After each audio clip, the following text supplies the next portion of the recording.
وقت میرے معزز مہمان موجود ہیں اور آپ کو بتائیے ایوری منڈے کو ہمارے ساتھ تشریف لایا کرتے ہیں جناب کرامت اللہ غواری صاحب تشریف لایا کرتے ہیں. سر آپ کو خوش آمدید. السلام علیکم. شکریہ. وعلیکم السلام عارفہ. بہت شکریہ سر. پہلی بات جو میں آپ سے یہ کرنا چاہتی ہوں کہ آج صبح کی خبر تھی مگر مجھے ابھی نیوز آئی, اس نیوز کی ڈیٹیل ابھی تک نہیں آئی, اور آج مارننگ کی نیوز تھی کہ اور الیکشن کمیشن نے بھی میرا خیال ہے اپنی چند غلطیوں کو درست کرنے کا تہیہ کیا ہے. NA 46 سے پاکستان مسلم لیگ نون کے امیدوار انجم وکیل, NA 47 سے طارق فضل چودھری اور NA 48 سے راجہ خرم نواز کی کامیابی کے جو نوٹیفیکیشن تھے ان کو ہائی کورٹ نے معطل کر دیا, مگر اس کے بعد پھر مجھے ایک ملتا ہے ایکس کے ذریعے پیغام آیا کہ الحمدللہ کہ ہائی کورٹ کے ان نوٹیفیکیشن کو سپریم کورٹ نے کینسل کر دیا. تو سر پہلی بات تو میں آپ سے یہی پتہ کرنا چاہتی ہوں کہ کیا صورتحال ہے پاکستان میں آج, بلکہ پیغام بھی وہ بھی ملا ہے کہ الیکشن کمیشن نے بھی اپنی غلطیوں کا چند ایک کا اعتراف کر لیا. چند ایک غلطیوں کا, لیکن وہاں تو غلطیوں کا ایک پہاڑ کھڑا ہوا ہے. اور مولانا فضل الرحمان نے بھی جو بیان دیا ہے کہ مولانا لگتا یہ ہے کہ آخری عمر میں تائب ہونا چاہتے ہیں. انہوں نے کہا ہے, انہوں نے بھی بہت شدید تنقید کی ہے چیف الیکشن کمشنر پر, اور چیف الیکشن کمشنر کا اس تمام دورانیے میں جو رویہ رہا ہے وہ انتہائی قابل اعتراض تھا. مجھے یاد ہے کہ میں لائیو دیکھ رہا تھا انتخابات کے نتائج, اور اعلان یہ کیا گیا تھا کہ کچھ دیر کے بعد chief election commissioner press conference سے خطاب کریں گے, لیکن وہ کانفرنس کبھی ہوئی نہیں. تو ابھی جو دھماکہ کیا, ابھی جو ان کی سب سے بڑی ذمہ داری یہ تھی کہ وہ اس وقت الیکشن کمیشن میں جو میڈیا روم بنایا گیا تھا وہاں پر موجود ہوتے. وہاں پر دنیا بھر کے صحافی تھے, دنیا بھر کے میڈیا کے نمائندے تھے جو چیف الیکشن کمشنر سے جاننا چاہتے تھے کہ کیا ہو رہا ہے, نتائج کے اعلان میں جو تعطل ہوا ہے وہ کس وجہ سے ہوا ہے. لیکن وہ چیف الیکشن کمشنر صاحب منظرنامے سے بالکل غائب ہو گئے, جس پر سوچنا پڑتا ہے کہ جس کی داڑھی میں تنکا ہوتا ہے وہی چھپتا پھرتا ہے. تو خیر بہرحال یہ جو دھماکہ 3 دن پہلے پنڈی کے کمشنر نے کیا ہے وہ اس نے تہلکہ مچا دیا ہے, اس لیے کہ وہ ظاہر ہے کہ پنڈی ڈویژن کی اپنی اہمیت ہے, اور اس کے کمشنر جب یہ اعتراف کرے, برملا اعتراف کرے, یہ کہے کہ میری سرپرستی میں دھاندلیاں ہوئی تھیں, اور وہ دھاندلیاں ہوئی تھیں جس میں چیف الیکشن کمشنر اور اس نے تو چیف جسٹس آف پاکستان پر بھی الزام لگایا کہ یہ دونوں شریک جرم تھے. یہ دونوں اس دھاندلی کا حصہ تھے جو بڑے پیمانے پر کی گئی. اس نے اپنے ڈویژن کی مثال دی کہ وہاں 15 میں سے 13 نشستیں مسلم لیگ نواز کے کھاتے میں ڈال دی گئیں, جبکہ ان کے مخالف امیدوار جیت رہے تھے. 70 ہزار ووٹوں کی اکثریت سے جیت رہے تھے, لیکن اس کے بعد جو سیاسی انجینئرنگ کی گئی, وہ مجھے اس پہ سوویت یونین کے مرد آہن کا وہ قول یاد آ گیا. ماجد صاحب سنیے, اس نے کہا تھا کہ الیکشن کا فیصلہ وہ نہیں کرتے جو ووٹ ڈالتے ہیں, بلکہ فیصلہ وہ کرتے ہیں جو ووٹوں کی گنتی کرتے ہیں. تو پاکستان میں منو ان یہی ہوا ہے کہ ووٹ ڈالنے والوں نے اپنا کام کر دیا, انہوں نے تو اپنا فریضہ ادا کر دیا, انہوں نے اپنے قائد عمران خان کی پکار پر لبیک کہا, اور اس تعداد میں اپنے گھروں سے نکلے ووٹ ڈالنے کے لیے کہ تمام جو تخمینے لگائے گئے تھے قبل انتخابات, جو تمام اندازے منظر عام پر آ رہے تھے وہ سب غلط ثابت ہو گئے.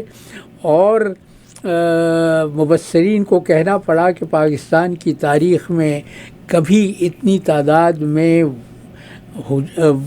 جمہور ووٹ ڈالنے کے لیے نہیں نکلے تھے جتنے ان انتخابات میں. اور یہ اس کے باوجود ہوا کہ پیش بندیاں کرنے والوں نے اپنی جانب سے تمام ممکنہ پیش بندیاں کر لی تھی. مثال کے طور پر چیف الیکشن کمشنر نے اپنا یہ کام کیا کہ اس نے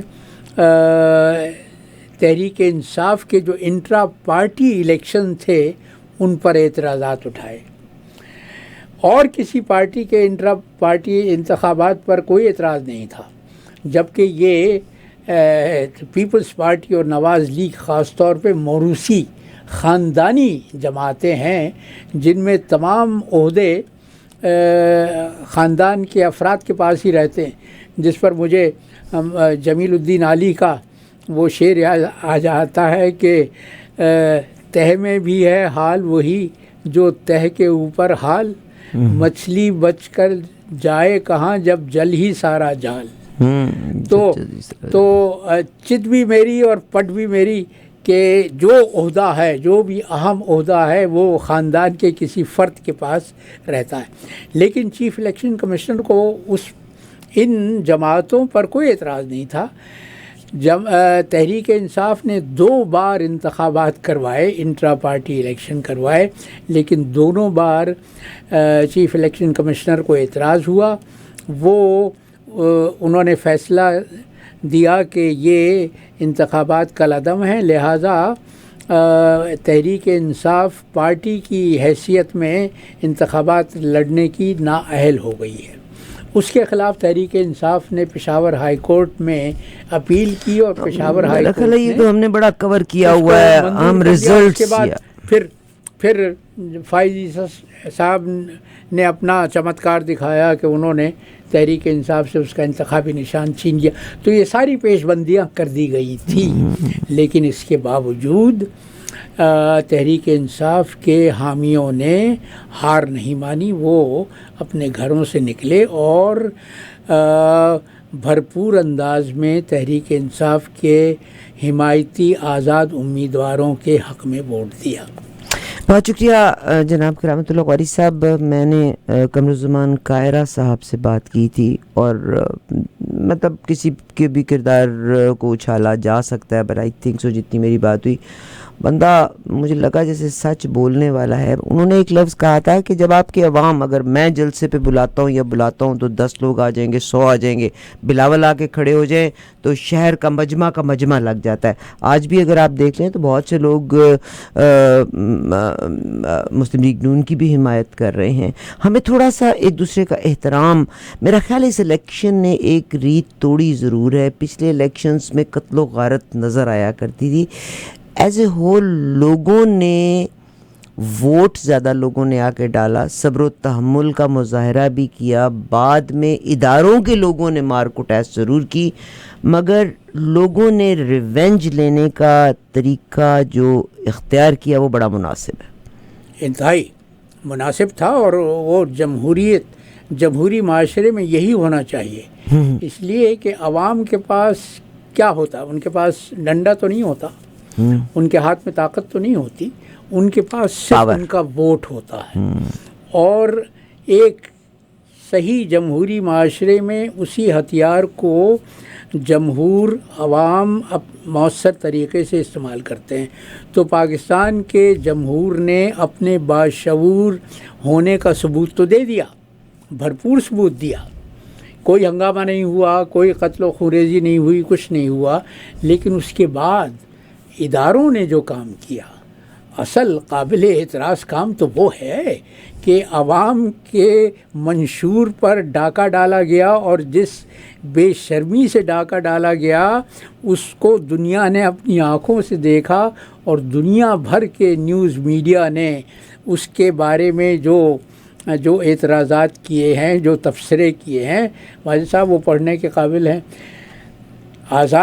آزاد دنیا ہے نا، آزاد نیوز میڈیا ہے، لہذا وہ تو پاکستانی کے طاقتور حلقوں میرا کے ایک سوال ڈنڈے سے آپ کے قائد ساتھ نہیں آ ہوتے۔ رہا ہے، میرا ایک سوال آپ کے ساتھ آ رہا ہے۔ دیکھیے رجیم ابھی آج کی ایک بڑی امپورٹنٹ نیوز ہے کہ پاکستان کی انتخابات کی شفافیت پر اٹھنے والے سوالات پر امریکہ اپنا اظہار تشویش ظاہر کر چکا ہے، مگر اتنا نہیں، مگر بنگلہ دیش پہ انہوں نے زیادہ تشویش کا اظہار کیا ہے۔ رجیم چینج صرف پاکستان نہیں، دنیا کے مختلف ممالک میں باقاعدہ اس پہ مین اسٹریم میں بھی آرٹیکل بھی آیا کہ امریکہ نے کہاں امریکہ کے اپنے اعلیٰ لوگوں نے اس کے بارے میں تذکرہ بھی کیا، ان کے جو 25 سال کے بعد پیپرز آتے ہیں اس میں بھی، آرکائیوز میں بھی آ جاتا ہے کہ کہاں رجیم چینج کیا گیا۔ پہلے ہم نے بلیم کیا امریکہ کو کہ رجیم چینج ہے، اب جس ملک نے رجیم چینج کیا اسی ملک کے پاس ہم اپنی فائل لے کے چلے گئے کہ جی پاکستان میں انتخابات میں دھاندلی ہو گئی۔ تو آپ کیسے ایکسپیکٹ کرتے ہیں؟ یعنی ایک طرف ہمارے ڈبل سٹینڈرڈز مجھے نظر آ رہے ہیں، ایک طرف ہم امریکہ کو مورد الزام ٹھہراتے ہیں کہ رجیم، اور امریکہ کرتا ہے رجیم چینج جہاں چاہتا ہے، امریکہ کا ریکارڈ ہے وہ تو۔ اچھا، مگر پھر آپ اپنی سمپتی امریکہ سے کیوں چاہتے ہیں کہ جی امریکہ جو ہے نا وہاں پہ چاہے وہ کسی لیول پہ بھی وہ انوالو ہو، پاکستان کو پریشر ڈالے کہ پاکستان میں انتخابات جعلی ہوئے ہیں؟ امریکہ پاکستان کے معاملات میں تو دخیل رہا ہے، آج سے نہیں، گزشتہ 70 برس اب سے آپ کا دخیل خیال ہے کہ رجیم چینج کرانے کے بعد اب آپ کو کہیں گے شفاف انتخاب کراؤ؟ نہیں، وہ امریکہ دنیا کی سب سے بڑی طاقت ہے، پھر پاکستان کے معاملات پر جس طرح سے وہ حاوی رہے ہیں اس میں امریکہ کی منفعت بھی رہی ہے، اور اس میں پاکستان پر حکومت کرنے والے اداروں اور حلقوں کے مفادات بھی اس سے وابستہ ہے۔ ایگری، مگر میرا کنسرن یہ ہے کہ جنہوں نے آپ کا رجیم چینج کرایا، جنہوں نے آپ کے سسٹم کو ڈی ریل کیا، جنہوں نے آئی ایم ایف، کیونکہ سیکنڈ ورلڈ وار کے بعد آئی ایم ایف انہوں نے یہی بنایا تھا نا، آئی ایم ایف کے گراؤنڈ کے اوپر یہ لوگوں کے یا ملکوں کے گھٹنے ٹیکتے ہیں، تو ہاؤ وڈ دے انٹروین کہ بھئی الیکشن اب شفاف ہوں؟ اس لیے کہ امریکہ کی دنیا میں ایک حیثیت ہے، امریکہ دنیا کی سب سے بڑی طاقت ہے۔ تو رجیم چینج پہ کیوں نہیں تھا دنیا پھر امریکہ کو الزام ٹھہرایا کہ بھئی رجیم چینج نہ کرو؟ نہیں، یہ مجھے کوئی بات سینس نہیں لگ رہی۔ رجیم چینج تو ہم آپ نے مجھے قتل کرنے کا بھی حکم دے دیا، اور پھر میرا گھر والے آپ کے پاس جا کے کہیں کہ عارفہ، پاکستان کی یہی تو سب سے بڑی مصیبت ہے۔ وہ جو میر صاحب نے کہا تھا نا، وہ میر صاحب کا شعر اس صورتحال پر منو ان صادق آتا ہے کہ میر کیا سادہ ہیں، بیمار ہوئے جس کے سبب اسی عطار کے لونڈے سے دوا لیتے ہیں۔ تو پاکستان کی تو مشکل یہی ہے کہ امریکہ ہر طرح کی ریشہ دوانیاں پاکستان میں کرتا رہا ہے، اس میں کوئی شک و شبہ ہی نہیں ہے، لیکن ہم نے اپنے آپ کو امریکہ کے سامنے اس طرح سے بے دست و پا کر دیا ہے کہ ہم مار کھانے کے باوجود، وہ کہا جاتا ہے نا کہ بچے کو ماں پیٹتی ہے لیکن بچہ پھر ماں کی طرف دوڑتا ہے، فریاد بھی ماں سے ہی کرتا ہے۔ تو پاکستان اور امریکہ کا معاملہ تو یہی ہے۔ بہت شکریہ سر۔ پاکستان میں بہت سے قابل لوگ بھی آئے، ہم نے ان کو بھی رد کر دیا، مرنے کے بعد ہم افسوس ضرور کرتے ہیں۔ آج مفتاح اسماعیل صاحب کا بڑا خوبصورت ایک آرٹیکل آیا ہے جس میں انہوں نے آنے والی گورنمنٹ کے بارے میں چیلنجز کی بات کی، اور آپ کو بھی پتہ ہے کہ ابھی 67% پرائسز بڑھائی گئی ہیں، گیس کی پرائسز بڑھائی گئی ہیں۔ انہوں نے کہا ہے کہ پاکستان میں سب سے بڑا جو پرابلم ہے آبادی کا بے دریغ بڑھنا، آبادی کا بے تحاشا بڑھنا، یعنی اور پھر انہوں نے یہ کہا کہ جو ہماری افراط زر ہے وہ کس شدت سے 25% انکریز ہو رہی ہے، 25% سے زائد ہے افراط زر، اور بجٹ کا خسارہ، یعنی قومی، پھر اس کے علاوہ ان پرابلمز کا کوئی ذکر ہی نہیں کر رہا۔ سال میں آپ کو 22 ارب قرضوں کی صورت میں ادا کرنے ہیں، فوری ادائیگی کرنی ہے، وہ اس سال میں یہ پیسہ کہاں سے آئے گا؟ اب سر جب پرابلم کا وقت میرے سامنے کھڑا ہے، انفلیشن، مہنگائی دنیا کے بیچ میں بڑھ رہی ہے، انہوں نے کہا کہ ترقی پذیر ممالک کی نسبت پاکستان میں نومولود بچوں کی شرح اموات بھی زیادہ ہے، فرٹیلیٹی ریٹ بہت زیادہ ہے، اور بچے 26 لاکھ بچے جو کہ 40% پاکستان کی آبادی کا بڑھتا ہے جو اسکول نہیں جا سکتے. اسٹنٹڈ گروتھ ہے 56% بچوں کی. اب آپ مجھے بتائیے گا ان پرابلمز کا میں نے کسی ایک لیڈر سے نہیں سنا، کسی ایک اینالسٹ سے ان پرابلمز کا. اور جب اتنی بڑے مسائل ہوں وہاں تو دوست و دشمن سب کو اکٹھے ہاتھ میں ہاتھ پکڑ لینا چاہیے. اس پہ آپ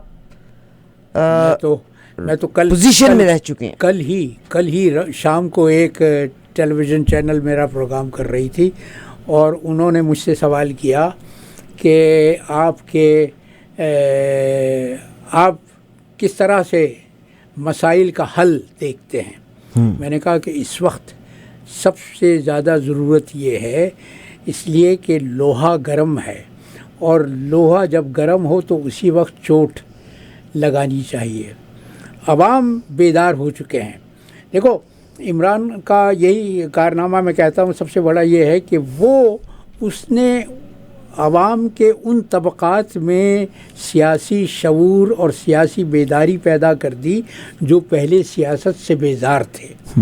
اب عوام نے اپنی بیداری کا اظہار کر دیا ہے اور اس بیداری کی لہر اب یوں لگتا ہے کہ بیوروکریسی کے حلقوں تک بھی پہنچ رہی ہے. یہ جو کمشنر راولپنڈی کا اعترافی بیان ہے یہ نشاندہی کرتا ہے کہ بیوروکریسی میں بھی ضمیر بیدار ہو رہے ہیں. مگر سر اگر آپ کمشنر کی بھی بات کرتے ہیں نا تو یہ کمشنر صاحب جو ہیں پنجاب سروس کمیشن کے ذریعے آئے تھے. انہوں نے پبلک سروس کمیشن کا امتحان نہیں دیا ہوا تھا. He was a good friend of Hamza Shehbaz and he was appointed as a commissioner in August 2022 PDM کے دور میں. میں نے جو ان کے متعلق پڑھا ہے وہ 1992 میں فیڈرل پبلک سروس کمیشن کا امتحان پاس کر کے سول سروس میں آیا ہے. حافظ آباد سے تعلق ہے لیاقت علی چٹھا کا اور وہ پبلک سروس کمیشن کا امتحان پاس کر کے آیا. یہ تو مسلم لیگ کا بیانیہ ہے نا کہ وہ حمزہ شہباز کا پروردہ ہے. اور دوسری طرف یہ بھی کہہ رہے ہیں کہ اب تک جو شخص سول سروس میں 20 برس کام کرتا رہا اس کو وہ نفسیاتی مریض ہے. نہیں وہ غلط ہے سر، وہ غلط ہے. مگر یہ پنجاب میں، اور یہ میں بڑی آپ کی معلومات بہتر ہوگی، میں جانتا ہوں کہ کوئی صوبائی کمیشن سے میں بھرتی ہو کر کوئی کمشنر کے عہدے پر فائز نہیں ہوتا. کمشنر کے عہدے پر فائز ہونے کے لیے ضروری ہے کہ فیڈرل پبلک سروس کمیشن سے وہ امتحان پاس کر کے آیا ہو. بہرحال چھوڑ دو اس کو کہ مگر سر اس کو پی ڈی ایم کے دور میں اپوائنٹ کیا تھا. اب بھی ملک کی جو صورتحال ہے اور جو حکومتیں بنانا چاہتے ہیں وہ شاید اپنی مرضی کے لوگوں کو 1992 میں تو نواز شریف کی حکومت تھی نا. تو اس زمانے میں جس نے بھی امتحان پاس کیا کیا وہ نواز شریف کا لگایا ہوا ہو گیا؟ حکومتیں میں جب سول سروس میں آیا ہوں تو ایوب خان کا دور تھا، تو کیا میرے متعلق بھی یہ کہا جا سکتا ہے کہ ایوب خان نے مجھے لگایا تھا؟ میں نے باقاعدہ پبلک سروس سر وہ اچھے دن تھے 1966 میں. اچھے دن تھے سر، اچھے دن تھے، بہت اچھے دن تھے. مگر اب جو ٹیلنٹڈ لوگ ہیں وہ بیچارے انتظار میں کھڑے ہیں. جس کے پاس نہیں بھی ٹیلنٹ اس کو پوزیشن دی جاتی ہے. وہ تو بیوروکریسی کو میں نے پچھلے پروگرام میں کہا تھا کہ بیوروکریسی کو پولیٹیسائز کرنے والی یہی دو جماعتیں ہیں، مسلم لیگ نواز اور پیپلز پارٹی. بیوروکریٹس کے 2 سیٹ بنا لیے ہیں ان لوگوں نے کہ جب پیپلز پارٹی کی حکومت ہوتی ہے تو اس کے پسندیدہ بیوروکریٹس اعلیٰ عہدوں پر فائز ہو جاتے ہیں. مفتی اسماعیل نے بڑی وہی بات لکھی ہے، بڑی ابھی جو آپ بات، انہوں نے کہا در حقیقت گورننس کے تمام شعبہ جات میں عوام کو سہولت کی فراہمی کا فقدان ہے. گزشتہ سال ہمارے سرکاری اداروں کو 700 ارب روپے کا خسارہ ہوا. ہمارے پاس ایک ایسی بیوروکریسی ہے جہاں میرٹ موجود نہیں. آپ سر جس زمانے کی بات کرتے ہیں چیزیں وقت کے ساتھ، زمانے میں میرٹ تھا. وہی تو آج المیہ میرٹ ہے۔ کا فقدان ہے۔ ہاں، میرٹ کا بالکل فقدان ہے۔ اب جو بیوروکریٹس کو ترقیاں دی جاتی ہیں وہ ان کی میرٹ پر نہیں دی جاتی، بلکہ ان کی سیاسی وفاداریوں کے صلے میں ترقیاں دی جاتی ہیں۔ لیکن ہم اس موضوع کی طرف پھر واپس آتے ہیں۔ سوال یہ ہے کہ اب پاکستان کی سیاسی جماعتوں کو کیا کرنا چاہیے؟ جی سر، یہ مجھے آپ سے چاہیے۔ کیونکہ یہ تو ثابت ہو گیا اور طاقتور حلقوں نے، جرنیلوں نے اپنے آپ کو پاکستان کے عوام کے سامنے بالکل بے لباس کر دیا ہے۔ وہ جو ماجد صاحب کہا جاتا ہے نا کہ وہ ایک بچے نے شہنشاہ کو بے لباس سڑک پہ چلتے دیکھ کے یہ پکار لگائی تھی کہ بادشاہ کے کپڑے نہیں ہیں، تو پاکستانی عوام کی نظروں میں اب وہ طاقتور جرنیل جو اپنے آپ کو پاکستان کے مالک و مختار سمجھتے ہیں وہ بالکل بے لباس ہو چکے ہیں۔ یہ ثابت ہو گیا ہے کہ پاکستان کے نظام ریاست میں فوج کا بے جا ضرورت سے زیادہ دخل ہے جو دنیا کے کسی ملک میں سوائے معدود چند ممالک کے، برما اور تھائی لینڈ جیسے ممالک کے، اور کہیں کسی جمہوریت میں نہیں ہوتا۔ تو اب سیاسی جماعتوں کے لیے ایک پلیٹ فارم پر جمع ہونا ضروری ہے، اور میں سمجھتا ہوں کہ وقت کی سب سے بڑی ضرورت یہ ہے کہ سب مل کر پاکستان کے آئین میں، پاکستان کے دستور میں 2/3 اکثریت سے یہ ترمیم کریں جس میں واضح طور پہ کہا جائے کہ پاکستان کی فوج سیاست میں بالکل کوئی عمل دخل نہیں کرے گی۔ اور دوسری ایک اور ترمیم ہونی چاہیے جس میں یہ کہا جائے صراحت سے کہ فوج کا چیف آف سٹاف صرف 3 سال کی مدت کے لیے ہوگا، کوئی ایکسٹینشن نہیں دے گا، اس کو کوئی اس کی مدت ملازمت میں کوئی توسیع نہیں کی جائے گی۔ اسی طرح چیف جسٹس میں بھی کوئی توسیع نہیں کی جائے گی۔ کسی بھی عہدے پر جن کا دورانیہ مقرر ہے ان کو کسی بھی عہدے پر ایکسٹینشن کے راستے بند کر دینے چاہیے، کیونکہ ہوتا یہی ہے جیسے امریکہ میں ہوتا ہے کہ امریکہ میں صدر بنتے ہی 4 سال کے لیے منتخب ہوتا ہے، لیکن اس کی تمام تر توجہ اس بات پر مرکوز ہوتی ہے کہ اگلے الیکشن میں بھی وہ 4 سال کے لیے مزید منتخب ہو جائے۔ تو پاکستان میں یہ تمام ادارے جن کی مدت ملازمت متعین ہے، کوشش یہی ہوتی ہے جس دن سے عہدہ سنبھالتے ہیں کہ اگلی ایکسٹینشن کا راستہ ہموار کر دیا جائے۔ اس کو بند کرنے کی ضرورت ہے۔ آپ کو کیا لگتا ہے کہ جو ہمارے کمشنر صاحب نے جو بیان دیا اور 13 دن پہلے ان کا امریکہ کا ویزا بھی لگوایا، انہوں نے کیوں لگوایا؟ انہوں نے امریکہ جا کے یہ چیزیں کیوں نہ بتائیں؟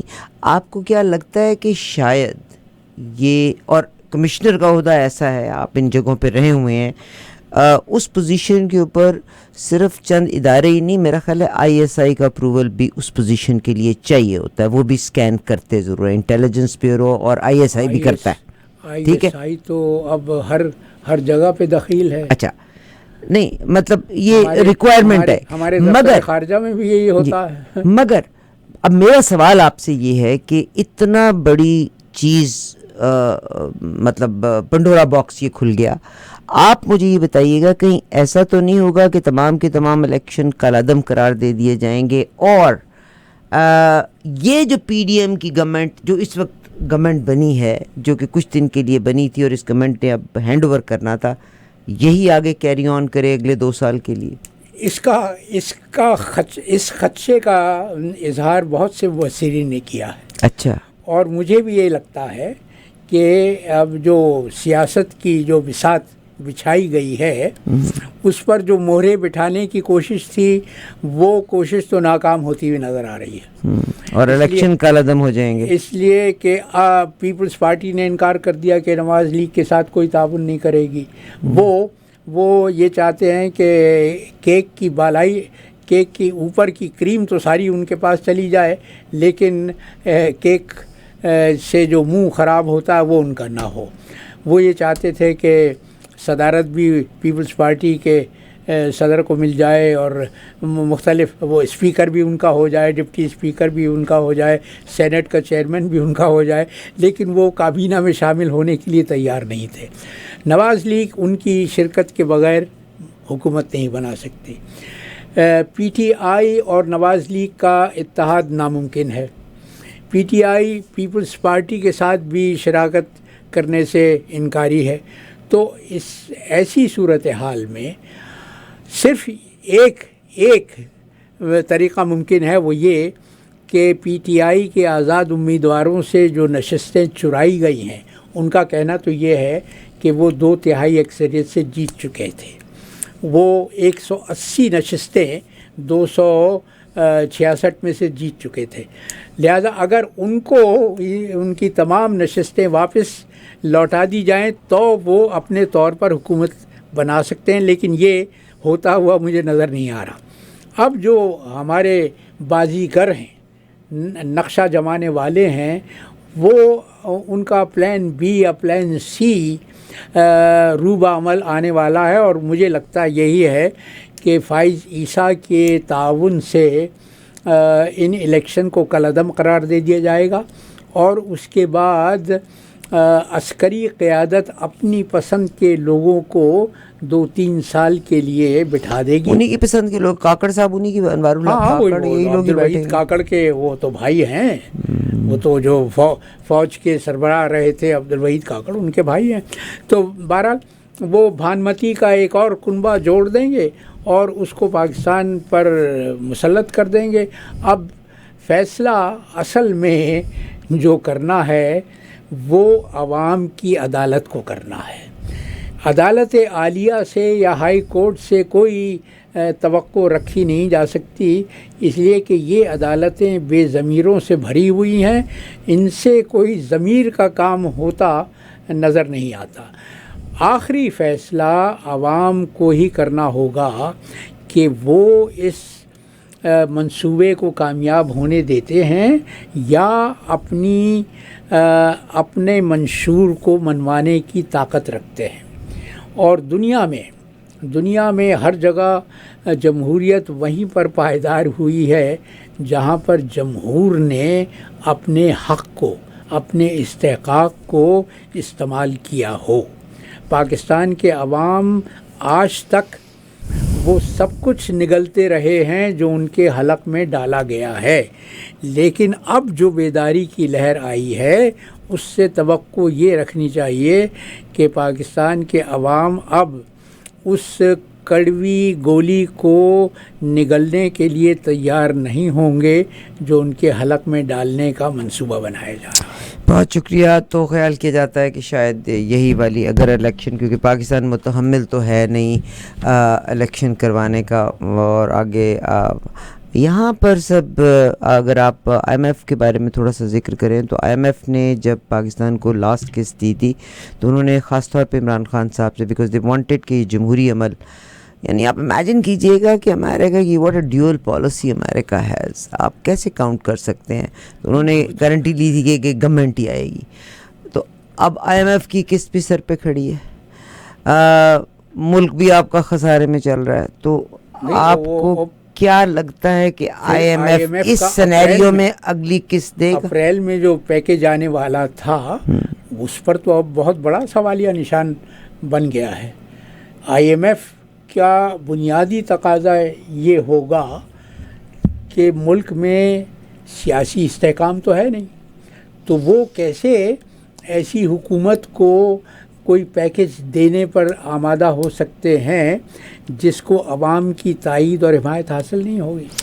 بہت شکریہ سر. میں نا عجیب سا سوال کرنے لگی ہوں, اور میرا آپ کو برا لگے تو میں ہاتھ جوڑ کے معافی مانگنا چاہتی ہوں آپ سے.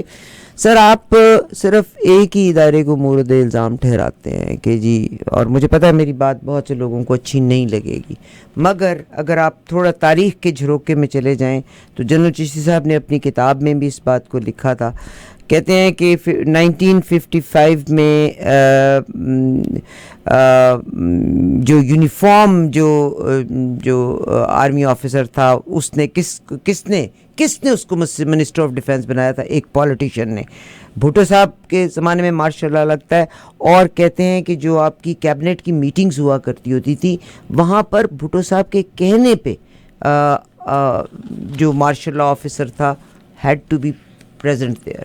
آج لوگ یہ کہتے ہیں کہ جب بھی پاکستان کا پرائم منسٹر بیٹھا ہوتا ہے تو ایک پیچھے فوجی بیٹھا ہوتا ہے. یہ عادتیں بھی تو پولیٹیشنز نے ڈالی تھیں نا ان فوجیوں کو. ہاں لیکن پھر وہی سوال, یہ تو انڈے مرغی والا سوال ہے کہ وہ سیاستداں جو آپ کا تجربہ زیادہ, میں تو نالائق انسان سوال کر رہا ہوں. سیاستداں بھٹو کس کی پیداوار تھا؟ بھٹو کو لانے والے کون تھے؟ ایوب خان اسکندر مرزا ہی تھے نا. مگر پھر انڈرسٹینڈنگ دیکھیے جی کہ تم بھی حکومت کرو میں بھی حکومت کروں, ٹھیک ہے, یہ تو میں تم بھی حکومت کرو میں بھی حکومت کروں. آپ پولیٹیشین کو آپ مورد الزام. میں تو اس کو کہتا رہا ہوں, نہیں میں تو ببانگ دہل کہتا ہوں کہ پاکستان کی اشرافیہ جو سو کالڈ اشرافیہ ہے اس میں فوج کی جرنیل بھی شامل ہیں, اس میں سیاستداں بھی شامل ہیں, اس میں بیوروکریٹس بھی شامل ہیں, اور یہ آبادی کا بہت ہی محدود طبقہ ہے. یہ چند 100 خاندان, میرے خیال سے 100 150 200 خاندان ہیں جو پاکستان پر حکومت کر رہے ہیں, جنہوں نے پاکستان کی ریاست کے ہر شعبے پر اپنا تسلط رکھا ہوا ہے. یہ 1% یہ 2% طبقہ, مراعات یافتہ طبقہ پاکستان کے 98% عوام کو گاجر مولی سمجھتا ہے, ان کو کیڑے مکوڑے سمجھتا ہے, اور ان کو صرف اپنے اغراض و مقاصد کے لیے استعمال کر رہا ہے.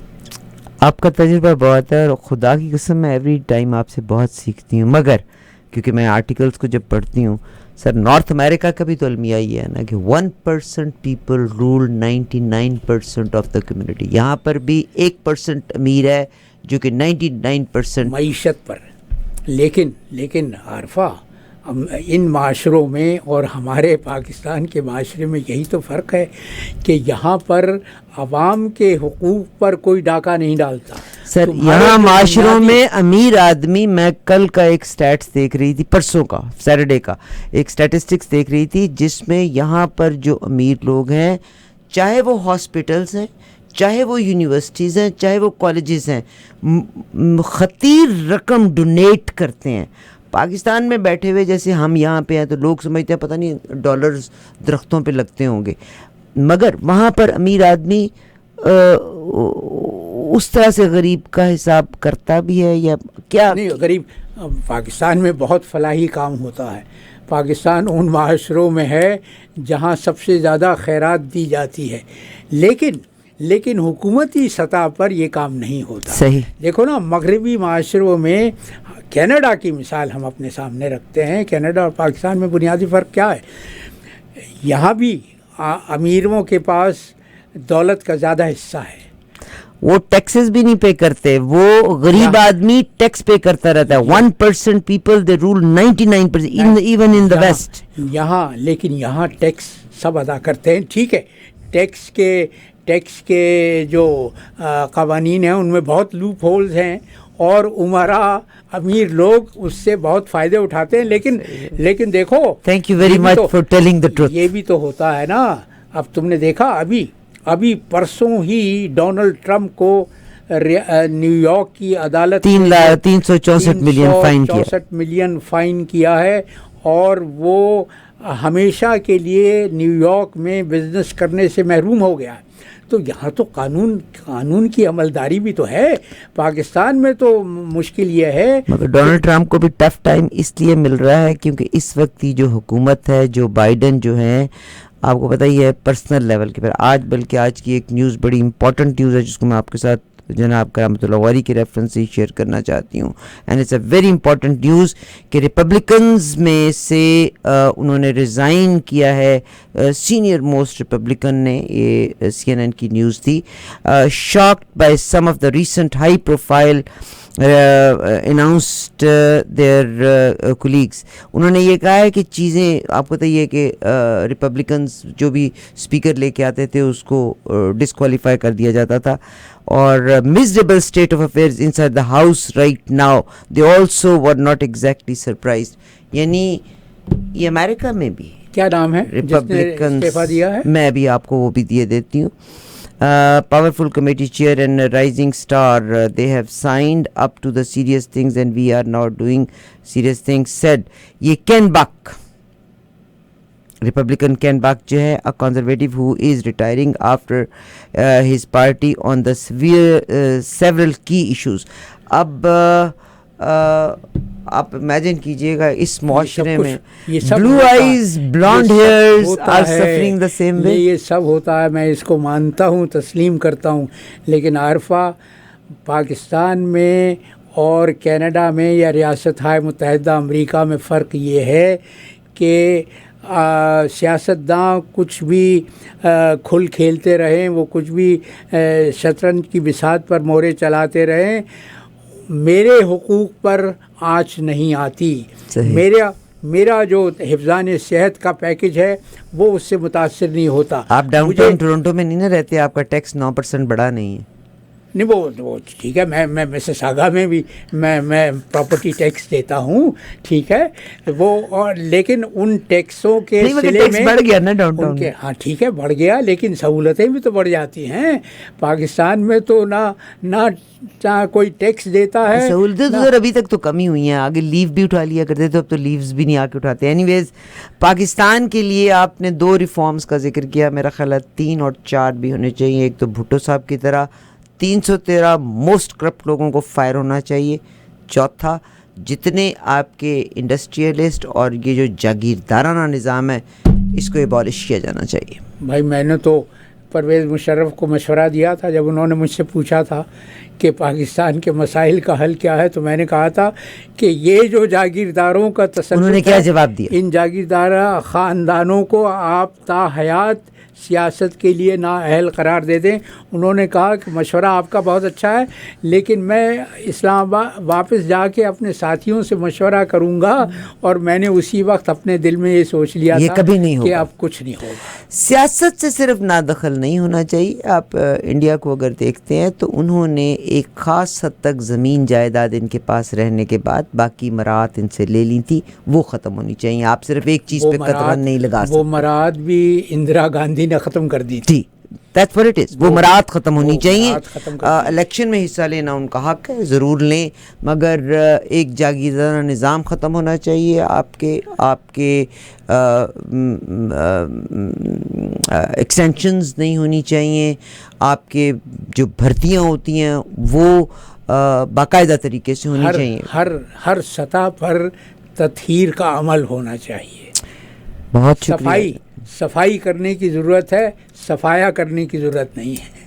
بہت شکریہ. صفائی اور صفائی میں فرق بہت نظر میں رکھنا چاہیے. جناب کرامت اللہ غوری صاحب, میں بڑی احسان مند ہوں. ظاہر ہے ہم آپس میں بات چیت کرتے ہیں, میں سیکھتی ہوں ان سے, مگر کرامت اللہ غوری صاحب آپ کا سر بہت شکریہ. مجھ جیسے انسان کے لیے بہت زیادہ مشکل ہے ان سب حالات کو برداشت کرنا. I can imagine. کیونکہ میں جو بار بار کہتا رہتا ہوں کہ میں 6 برس کا تھا, اس عمر کی یادداشتیں میرے ذہن پر ایسے نقش ہیں جیسے کل کی ہوں. I know, sir. تو میں پاکستان کی چلتی کمشنر صاحب نے بھی تو جب انہوں نے آپ کو کہتا ہوں پھٹے تو انہوں نے یہی لفظ کہا نا کہ میرے باپ نے پاکستان بنایا تھا, میں توڑنے والوں میں سے ہوں, میری سزا پھانسی ہونی چاہیے. اور آرٹیکل 6 کے مطابق بھی وہ انسان جو حلف کی پاسداری نہ کرے اس کے لیے سزا موت ہے. میں جب اس پاکستان کو شکست و ریخت کے عمل سے گزرتے ہوئے دیکھتا ہوں تو میرے دل پہ کیا گزرتی ہے, وہ میں نے یہ 4 مصرے کہے ہیں کہ مزار بن گیا ہے تشنا حسرتوں کا میری. مزار بن گیا ہے تشنا حسرتوں کا میری, یہ میرے دیس کو کس کی نظر نے کھایا ہے. بھائی صاحب, یہ میرے دیس کو کس کی نظر نے کھایا ہے کہ باغباں کی ہوس نے اجاڑا ہے گلشن. کہ باغباں کی ہوس نے اجاڑا ہے گلشن، محافظوں نے ہی لنکا کو میری ڈھایا ہے، محافظوں نے ہی لنکا کو میری ڈھایا ہے۔ یہ محافظ پولیٹیشنز بھی ہیں اور دوسرے محافظ بھی ہیں سر، آپ کا بہت شکریہ۔ وردی